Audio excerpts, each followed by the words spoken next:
Good morning. This is Sheriff Danny H. Rogers of the Guilford County Sheriff's Office. Welcome to another segment with Coffee with the Sheriff.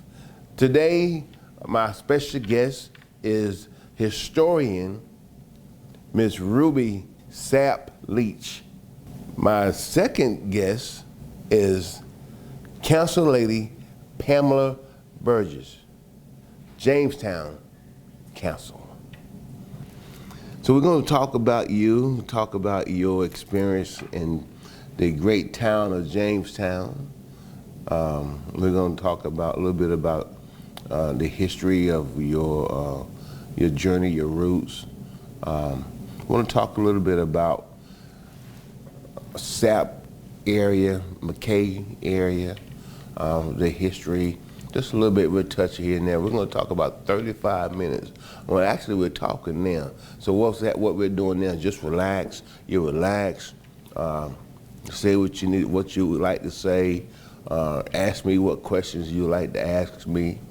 And we just roll on through it. I promise you, when we're done and you see it, you gotta be kidding. You would think that it was rehearsed or something. But it's not rehearsed. No scripts, no nothing. We're just having a general conversation. And I'm honored and blessed to be sitting here with you. Really, the history, and you get ready to turn 92 next month? 91. 91 next month. Mm-hmm. 91. That's a lot, because I go back and look at the history of your parents, and that you receive the history from their parents. And it just go on and on and on, Mm-hmm. So tell me a little bit about you. Oh, I didn't live in Jamestown. My parents. Your parents, okay. My grandfather. Yes, ma'am. And uncles and great-grandfather. Okay. All of them lived in Jamestown. At that time, where they lived, they called it Sapptown. Sapptown. Mm-hmm. Okay. Mm-hmm. Well, I went to school at Guilford, the little town which, now it's called Greensboro, okay. But before it was Guilford. I went to the J.W. Woodis side school. From there, I went to Florence School. Okay. And from Florence School, I went to Dudley High. So it took 3 schools that I had to go to before I was able to get my diploma. Really? Things were, pretty rough in those days. We traveled by bus, school bus and all. In our community, we had white schools and black schools, so we all had to go to the black schools, and that's the reason why it took. Although they had a big school in Guilford, mm-hmm. I guess I'm sure we paid taxes, I'm sure for the school, those schools, but we couldn't go to to school like that. I always think that traveling was bad for us. We couldn't eat at different restaurants and things. When we would be shopping, we couldn't go to different stores for shopping, and traveling on trains and buses. We always had to sit at the back of the bus. Okay.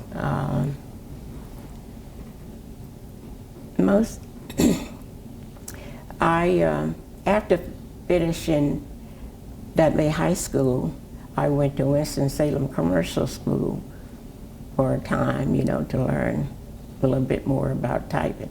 Typing was my worst subject at Dudley High School, but as for my career, I've always done typing. Okay. And made a living that way. After a while, I went to New Jersey, and I got a job at the VA in center there in New Jersey. And next job I had was with Social Security. So I worked for 30 years with the government. And now I retired in 1989. Okay. Now, how old were you when you retired? I was 55. 55. I was able to retire. And people in the society of today, the young generation doesn't understand the age group where you all were coming through. People retiring at 55, people retiring at 61 and 62. And they didn't have to go and work another job. They worked in the gardens, they worked around the house. But today's generation don't understand how my great-grandparents came up and it was on a budget that they received from Social Security. Wasn't no 401k back in that time when my great-grandparents was coming through, but they had another retirement plan. They was getting some type of retirement. But I think it was Social Security that people was banking on and was hoping to get. And now in today's society, they're looking at wanting to cut out Social Security. You know? Right. So, interesting. So, Dudley High School, you graduated from Dudley High School, and and I guess that shows a little bit about me. I thought I knew a little bit more about Dudley High School, but what year did you graduate? In 53. 53. The principal was Tarpley. What is Tarpley was the principal. Okay. Yeah. Wow. I remember when I was a kid, I used to want to go to Dudley High School, and the reason why was because I knew that at the time it was an all black or black school, you know, where the young kids were going, and some kids got a chance to go over there from my point. 1 minute. I was going to ask you if that. But their parents knew somebody. Somebody knew somebody got somebody in. But I used to want to always go to Dudley High School, and I think it was because of there was more people that looked like me, and people were teaching that looked like me that I felt like would understand me, you know, and that I would learn how to probably mature a little bit better, a little faster too, you know. But it's interesting. I hear you talk about Dudley High School, because I was thinking, I think the first classes I've heard somebody say that they graduated from Dudley High School may have been 62 or 65 or something, but never heard of 53.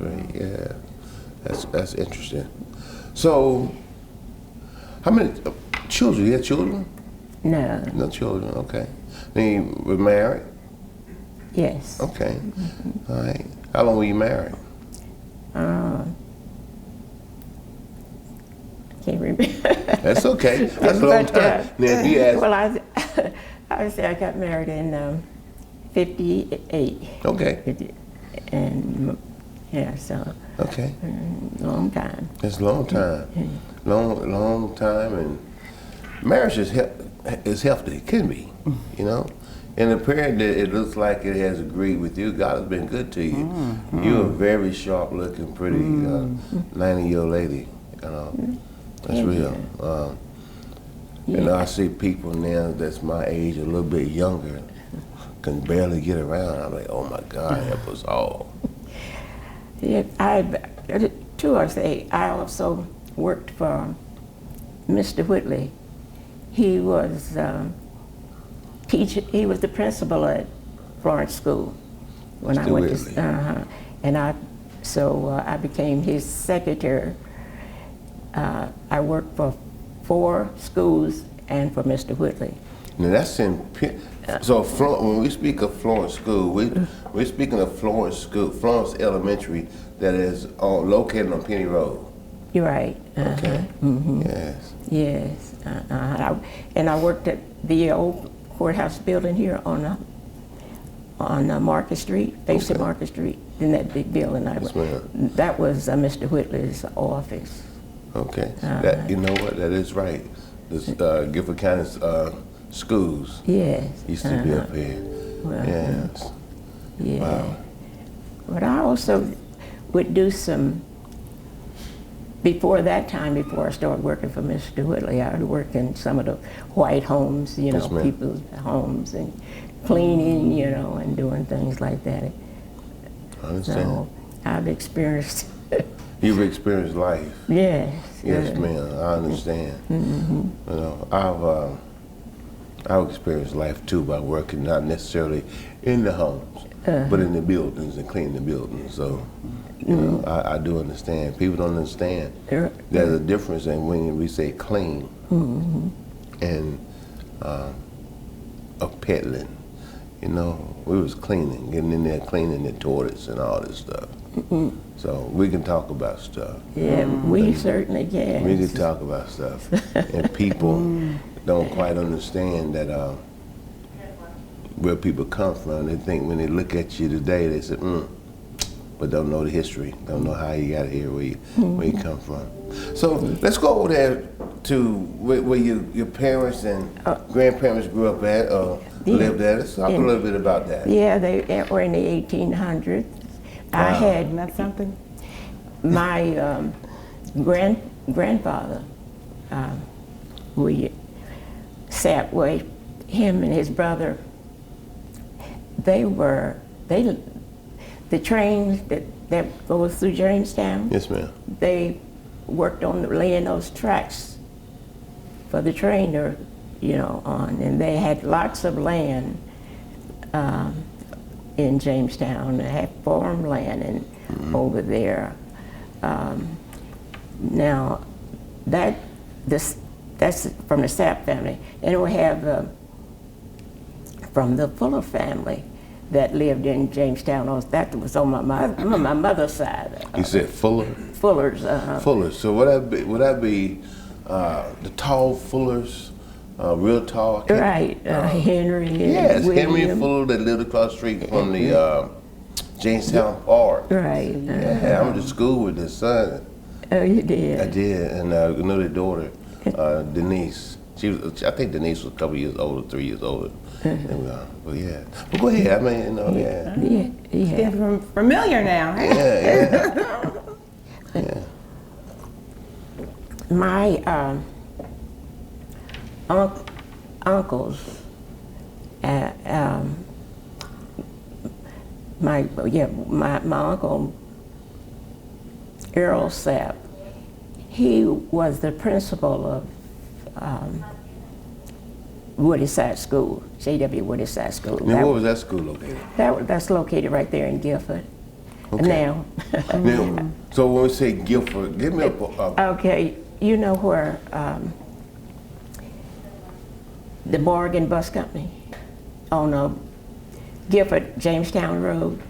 Guilford Jamestown Road, which would be as the old Guilford Jamestown Road. Oh, yeah. So it's called the Guilford College Road now. Guilford College Jamestown Road. Yes, Okay. Okay, our store at Rodders Cross Road. And then Village Chapel was on the left-hand side. Yes. And then you go on down. So I'm gonna tell you, because people don't know exactly, they may not know. Well, now we're up here by 40. And when they bought the new 40, they bought the highway and all that one time. People don't know how that used to be just farmland and a bunch of land out there. And Rodders Cross Road had a lot of land. All land. Lot of land, all around there. The back of the cemetery, they have cut off. It used to be Swing Road, which would That's go. right. Would go. And then they cut that into. They cut even into the graveyard. Now, you know, a lot of our bodies have been. That grave has been desecrated. Yes, ma'am. With that road coming through there. What is it? that goes through there. That So we have. there's Hornaday, and then in the back of it now is It would be where the Target. where is that the where cemetery is that's at Ross probably- Cross Road. Yeah, it's right across the street. I know can't that think. road. Hornaday Road. Hornaday, yeah, Hornaday Road, and then it turns into where it goes to across. the foreign car dealerships on around the corner through there. But you're saying what you're talking about is the history of the property that people own. Yes. Well, I'm just gonna be frank. My great grandfather owned Black that, people own property. owned that cemetery. Yes. He owned that, and also he gave land to the church. We ma'am. built our own churches, whatever, back in the days. At Reynolds Chapel, my grandmother gave the wood to build Reynolds Chapel Church. Okay. Persimmon Grove was given by Mr. Hughes, and just people had so much land, you know, back in those days, Yes, because ma'am. they did a lot of farming Yeah, a lot of farming. at that time. And the land that a lot of people received was from the history of slavery, Right. where the plantation owners died off and they were still living on land, and a lot of land was deeded over to them. You know, it's amazing how people have worked and purchased land, Right. and people had in many different ways that they had to work for it and own the land or purchase the land. But still, yet, fast forward, people still found a way.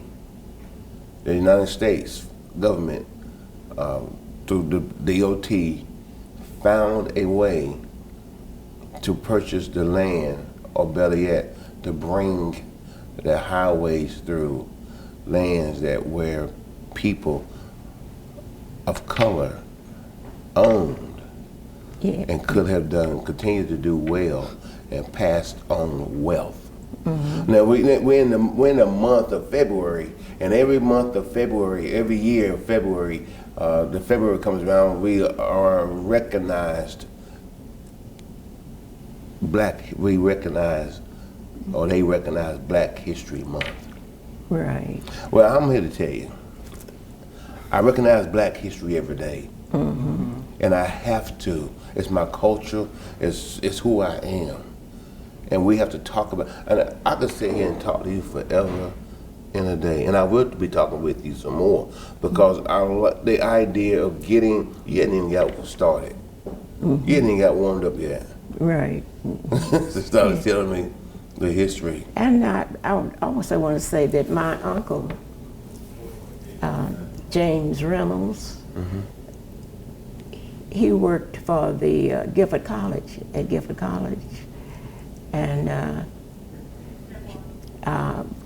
the Cox was, at that time, back in the day, he was over the college while the war was going on and all. So he sold my uncle 135 acres of land, and my uncle owned from Guilford College Station. You remember that old station? Did you ever know about the old station that sat there? Give me a point.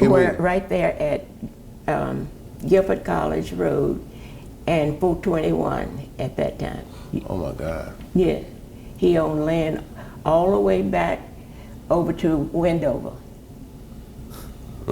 And sold land, and also my cousin on the Fuller side also owned a lot of land.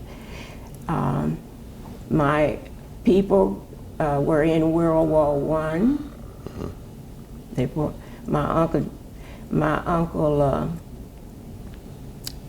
Will Sapp, he was in World War I, and when they ran him out of Jamestown, he had to go live in Florence.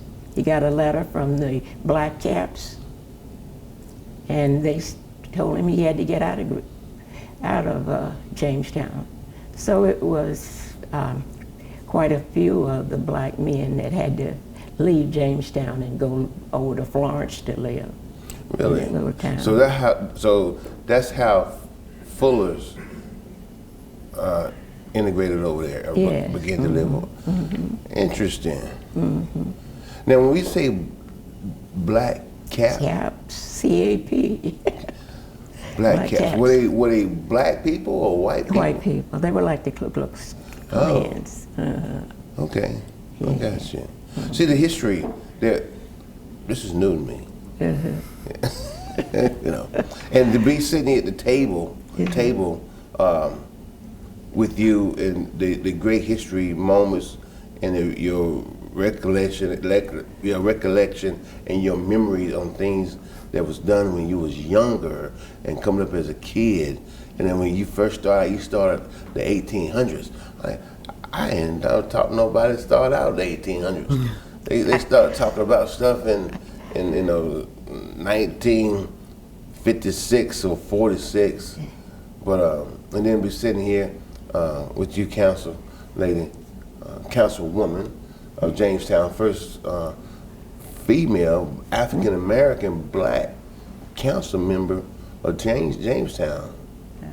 You know, I'm sitting here with great history. And history. I mean, sitting here with history, and it's amazing. You know, to where God has brought people far, near and far, Yeah.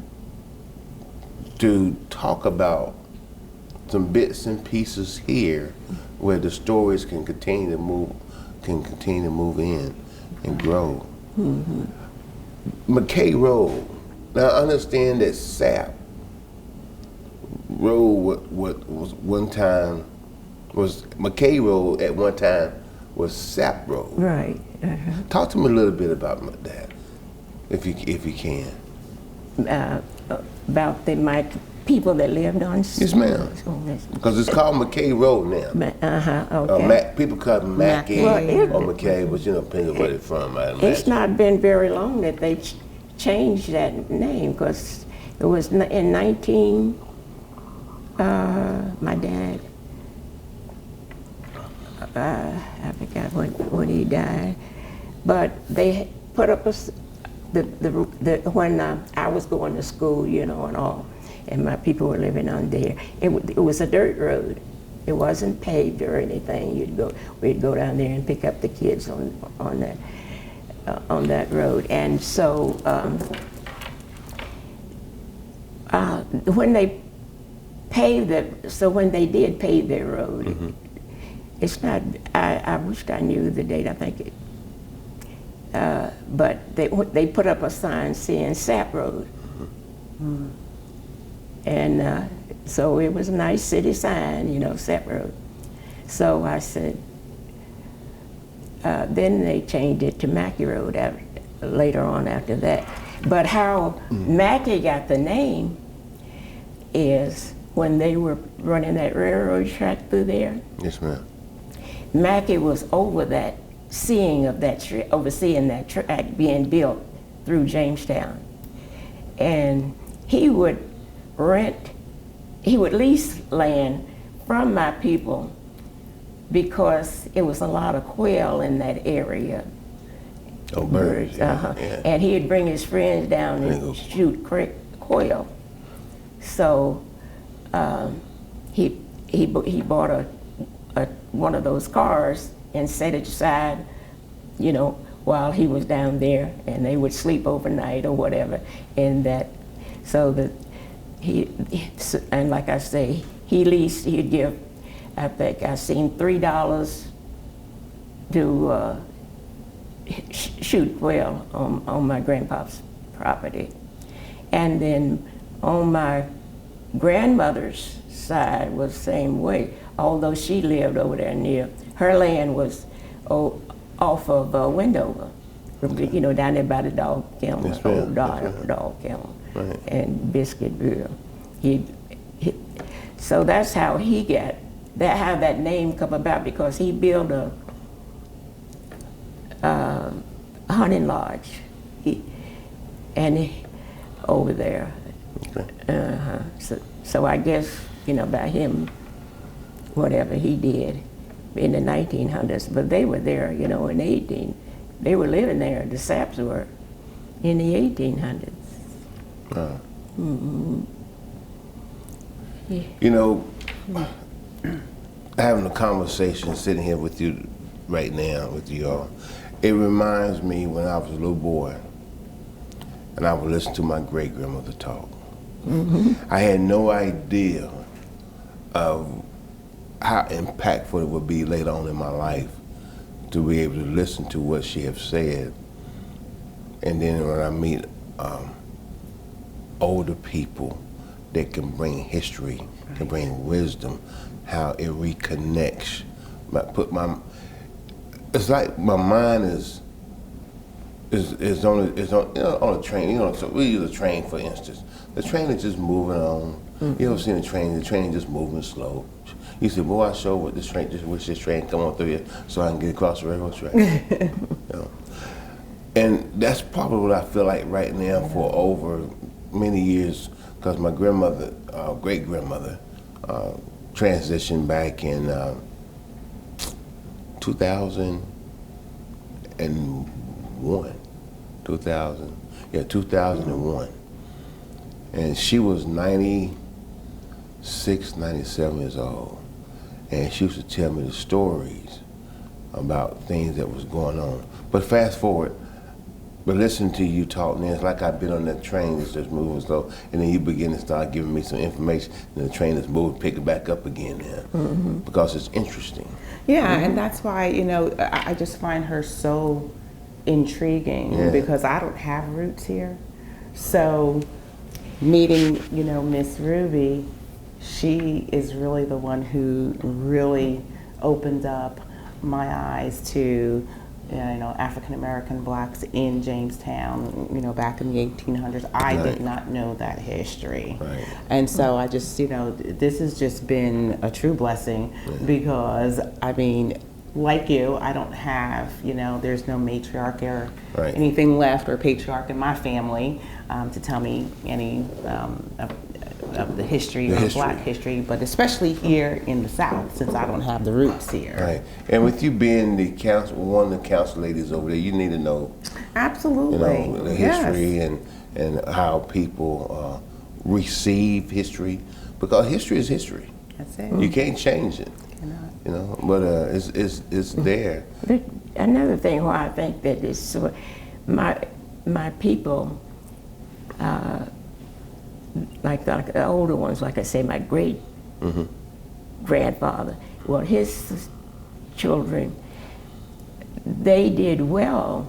Uncle Earl Sapp, he was principal of Woodis High School, and he also was principal in Stokesdale at a school, and he also went to Gelman Theological Seminar, where he got his degree in theology. And this would have been about what year? He got that degree in 1910 from theology. 1910. 1910. And then I have another uncle. He went to Gelman Theological Seminary, and he got his degree in 1908.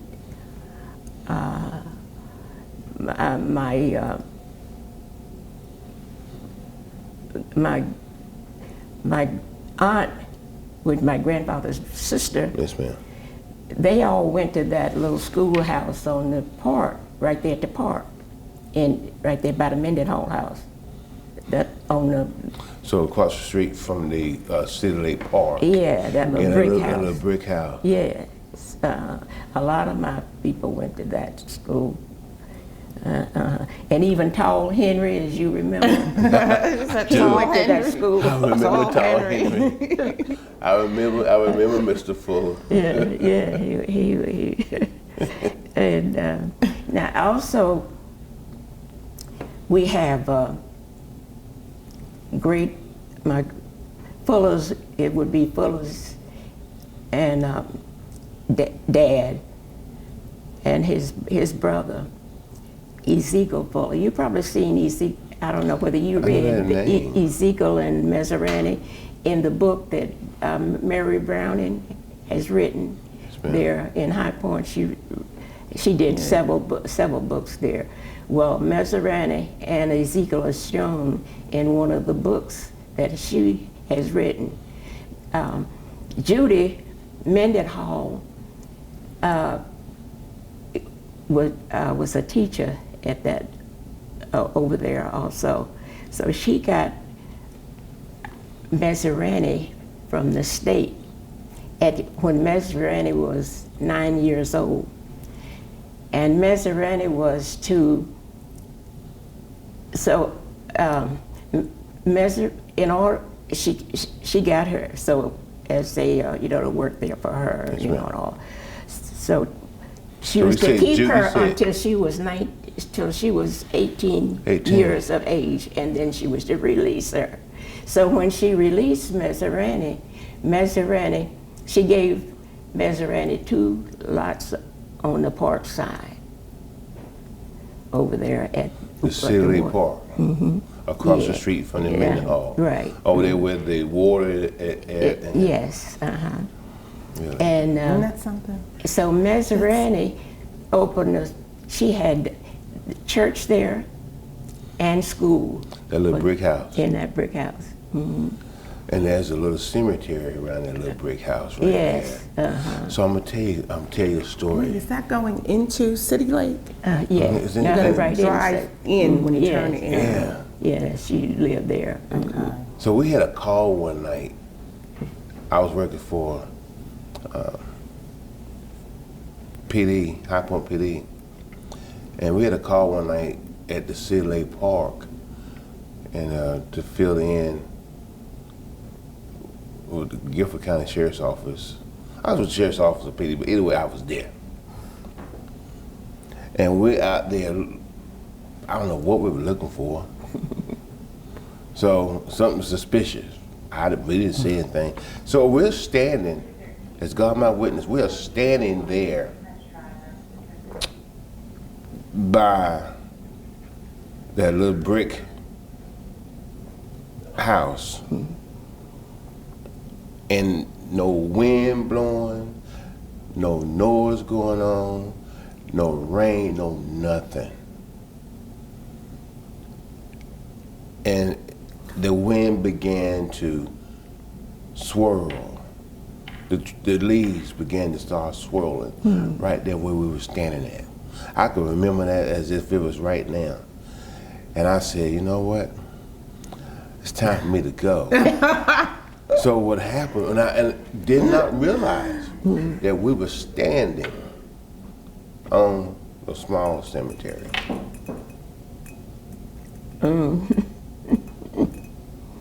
Did not realize it. And I could try to recall the officers that went out there with me that night, but I met out there. But it was interesting. So when you say Judy Mendenhall, they were Quakers who helped, the family members helped slaves, Underground Railway. Yeah, Ezekiel, he was a dray driver. And a dray driver is the person who drives the wagon. Yes, ma'am. I could see that. I could see the wagon being driven by the horses, and it's just, and they had to cover the wagons with layers of things where people would not see the people being transported. So what they tell me that they would put the slaves in that bottom, and then they would put a whole lot of hay, on top, and then they would place pottery on top of it, because pottery is very heavy, fragile. So they would say that they were hauling some pottery out to Indiana and Ohio and around. That's interesting. That one wagon is still there, right? We Yes. have one wagon. Yes, That's it's at the still there. Mendenhall. One. Is it one? One wagon, yes. Yes, only one. Yeah. Have you seen it? I've seen a lot of stuff being a deputy sheriff at night. Not there. Alarm calls,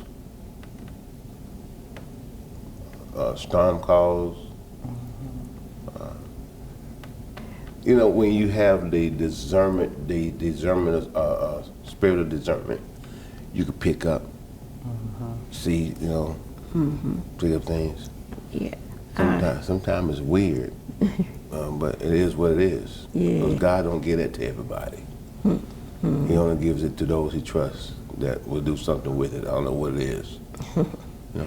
Yeah, I had one cousin. He became a doctor that lived on Sapp Road. Sapp Road. Yes. And he went Norfolk, Virginia. He died there in Norfolk, Virginia. And when they was writing the obituary for the paper there, they had put down that he became a famous doctor, you know, in Norfolk, and how he never forgot Jamestown. You know, they say that he was from although he lived in Norfolk at that time, that he was originally from Jamestown, which I thought was really, you know, nice to mention. Yeah. But everything wasn't, you know, Jamestown had some nice things maybe, and some no nice. Some no nice. Right, I understand. No nice. I understand, and that's the reality. That's the reality of life. Yeah. Do you remember? Because it's the new now, but the Guilford College Road, which was Jamestown Guilford Road back in the day. And right there at McKay, when you turn right, where that used to be it was a real narrow 2-lane road, and there was houses on the left-hand side, and the farm on the right-hand side. And the Gibsons used to live out there. They was related to Gibson and Hicks. Yes. Yeah. And I would go out right and the out there. Aldridges. Remember Yes, ma'am. the Aldridges? So when we talk about the family members that lived in Jamestown or lived in, we said Guilford? What was Greensboro before it became Greensboro? Guilford. That lived on the outskirts of Guilford into Jamestown, or from Jamestown into Guilford. There was quite a few black families that seemed to be, or Native American families that seemed to be, lived in that pocket. Now I could be wrong, but it seems like it was quite a few. When I say quite a few, 5, 6 families. Is it coming going towards the college? Not on Guilford College Road. Yes, ma'am. Well, all that one time, and I didn't know that. I was learning. I learned stuff all the time, but just sitting down listening to people talk,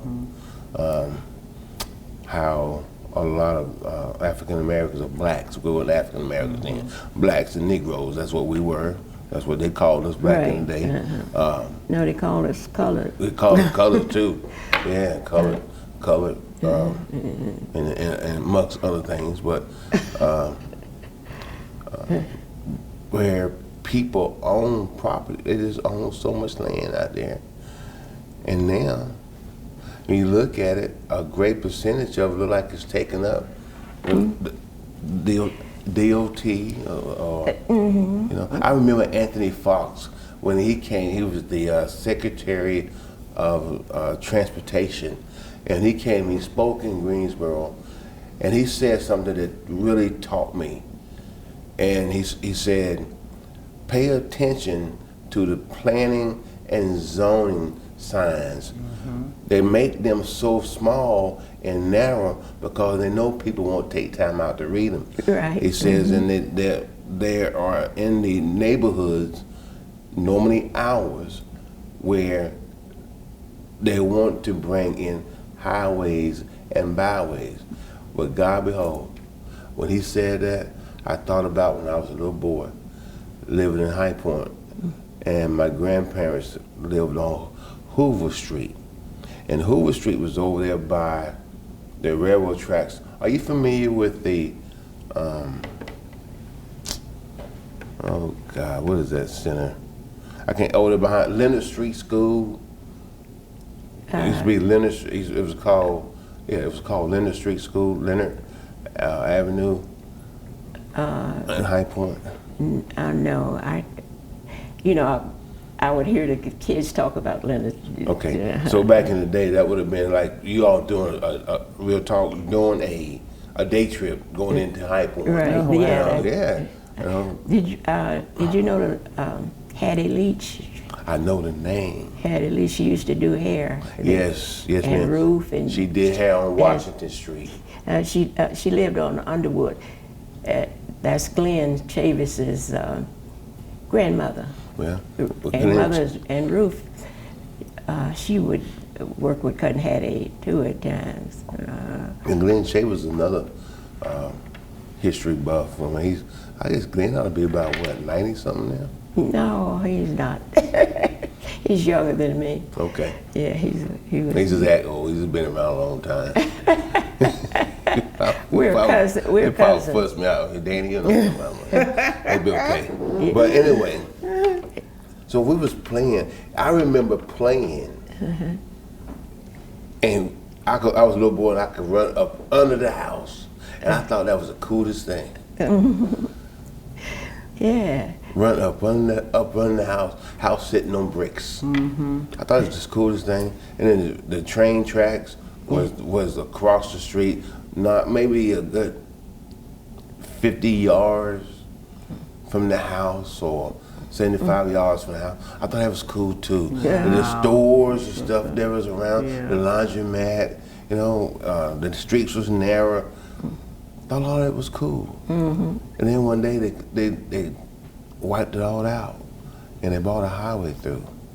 Mm-hmm. It's called now Martin Luther King Boulevard in High Point, and built the bridge over the railroad tracks, but didn't bring no economic development. Didn't bring nothing to help develop the mindset or to bring wealth in our side of the community. Mm-hmm. Wipe us out and bring highways through and byways through. That's important to talk about this stuff. Just like you said, when you were a little boy, you went underneath the house. Yeah. But that was community. That gave you like a sense of community. And so when you start the building and the bringing through the highways, there goes our sense of community or feeling like that home or those memories and that lasts a lifetime, and that's what happens, I believe, to the Black community, is that things are taken from us or whatever, and that's, the community is taken from us when things were taken from us as well. Mm-hmm. My grandfather said Wendover with just a little dirt road, That's right. And he said they'd come across his land and built that road, Wendover, right, and didn't pay him nothing. He just took his land. He didn't get it. Really? And that hadn't been that long ago. Yeah. Wendover, how far? So are you saying, like, say from maybe where the kennel was and then all the way to way back? Or now where the Sapps owned all that land all the way down to Uncle was where the Biscuitville and all of that land in there. Now my home was where the coat factory now is. Yes, ma'am. Right in there. Burlington. Now it's Sapp Road right in there too. Mm-hmm. Now that road, Sapp Road, that was named after my grandfather, my dad's father. Okay. So it's still Sapp Road. But the other one was my great-grandfather down in Jamestown. But now what they tell me that because I guess, I don't know, gerrymandering or redrawing or whatever, Gerrymandering, that now that area down there where Mackey is no longer Jamestown. That's the city of Greensboro now. They annexed it. Annexed Greensboro annexed in, and High Point annexed on the other side of. I say, but they let Mackey stay there, you know. I mean, Mackey wasn't even there, but Mackey supposed to bought property right down that road, you know. So all the way down, so McKay Road or Mackey Road starts right there at Guilford College. Guilford College, yeah. And goes all the way out across railroad tracks up to Westgate City. Yeah. Yeah, so. That's a lot of land. That's at one time somebody owned all that land. Yeah. So, can I get you to come back? Because we cannot finish this segment. And it's so much. And just letting you be, let's talk about history. You know, the Sapp Road, McKay Road, Guilford. You know, Greensboro was called Guilford. You graduating from Dudley High School in 1953. I mean, it's just a lot. I could sit there and listen to you, just a conversation, just listen to you talk about the history, listen to you talk about how Judy Mendenhall adopted this young girl at the age of 9 years old and had to hold on to her till she was 18 years old, and how she gave her 2 lots across the street from where she was. Stipend, I think, $40 and a little clothes, you know, just until she got. But yet, the people of today, we walk around, and I say we, because I want to make sure I'm all inclusive for all of us. Not that we do, but you know, if you don't include all of us, then people say, you was pinpointing somebody. You was stereotyping somebody. You was profiling. So I'm talking about all of us. I have some conversation for everybody. It don't matter. But they walk around and believe it's okay to do this or to say that. It's okay to allow privilege to override what's right. They believe it's okay to get out here and say what they want to say and do what they want to say amongst the people, especially people that look like us, black, brown, whites that are not as fortunate as some whites that are fortunate. They think it's okay to treat people the way they want to treat people, and it's not. You know, should know the history. Should listen. They should sit back and listen to what people have to say. You know, because that's how we learn. That's how we're able to speak intelligent about what's going on or how things went on. You know, just like when you said that the black caps told the black men they had to go from one part of Jamestown to Florence. And a lot of people don't know that Florence was a black community. You're right. You know? I can go down Penny Road and name everybody on Penny Road. Every house on Penny Road now. Yeah. Wow. That was in the, Wow. But we're talking, Wow. but this is what they give us. February of every year, we'll celebrate Black History Month. Black history is celebrated every day, whether people like it or not, every day. And Black history will continue to be history. There's not going to ever be an end to it. And that's the thing, you know.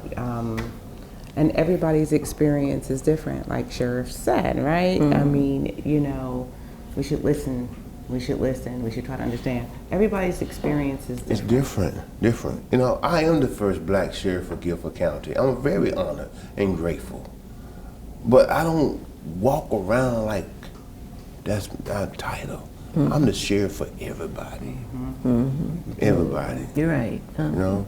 That's how I feel about Jamestown. You know, I mean, I never really did want to run, thinking I would never win, but Jamestown proved me different, and so the constituents there mean everything to me. Right? So it's everybody. It's not just, you know, a certain people or a certain class or a certain.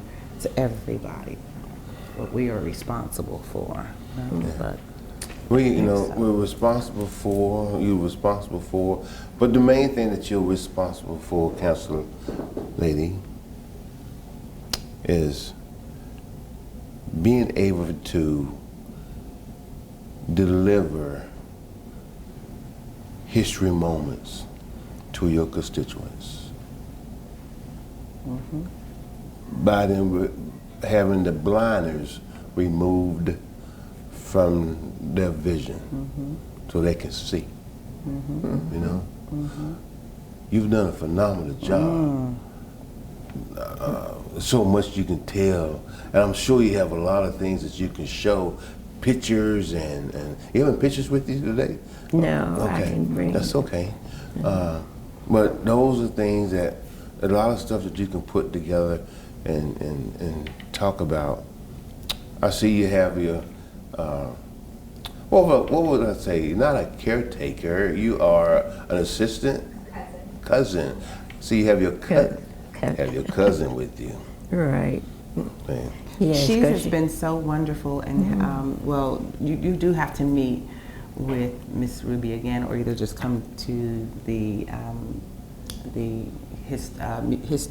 museum in High Point. That's on the 15th of March. 15th of March. But she does have so many pictures, and you know, so many, just everything that you'd want to see about everything that. In other words, she's got the receipts of what she spoke about today, and her niece has really been helpful. And her cousin. That's right. I'm saying niece. Her cousin's been so wonderful and supporting. Okay. And so I'm very, very proud of her. And God didn't make no mistake when, at this time, even though I had met Miss Ruby a couple times at the exhibits at the Mendenhall, but I just never knew that we'd have this opportunity to meet again on this level of her sharing the Black history in our area. Yeah. Mendenhall, the Mendenhall plantation over there. Well, I'm working over there now doing an exhibit. In the barn. Yes, in the barn. Really? I need to come over there and see that. And hear you talk over there. Right now we're, you know, by the weather, you know, being cold and all, we had to it had to stop.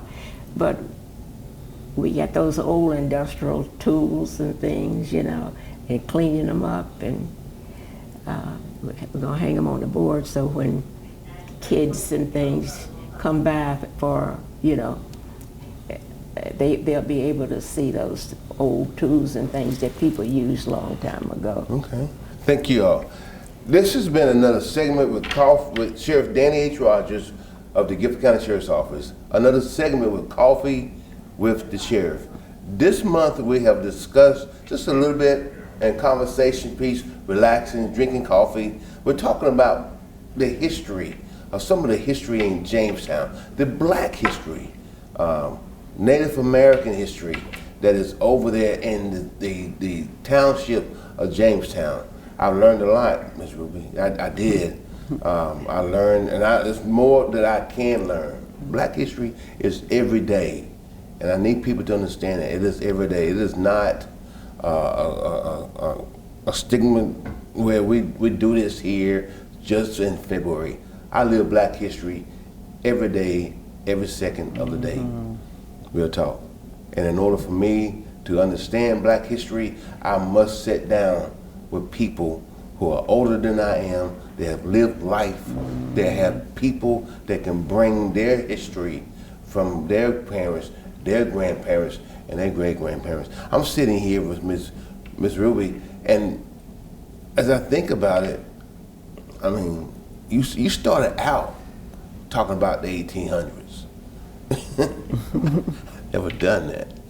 I'm normally hear people starting out talking about the 1940s and 1950s and the 60s and the 70s. But the 1800s, I never had anybody start out with that. So I thank you so very much for taking this time out of your busy schedule to stop by here to share your history with us. Thank you, thank you, thank you. Thank you all so very much for watching us. I hope you enjoy the relaxation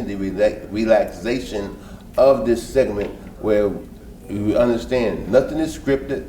This is what we do, getting people from the heart. Thank you so very much. Have a blessed day.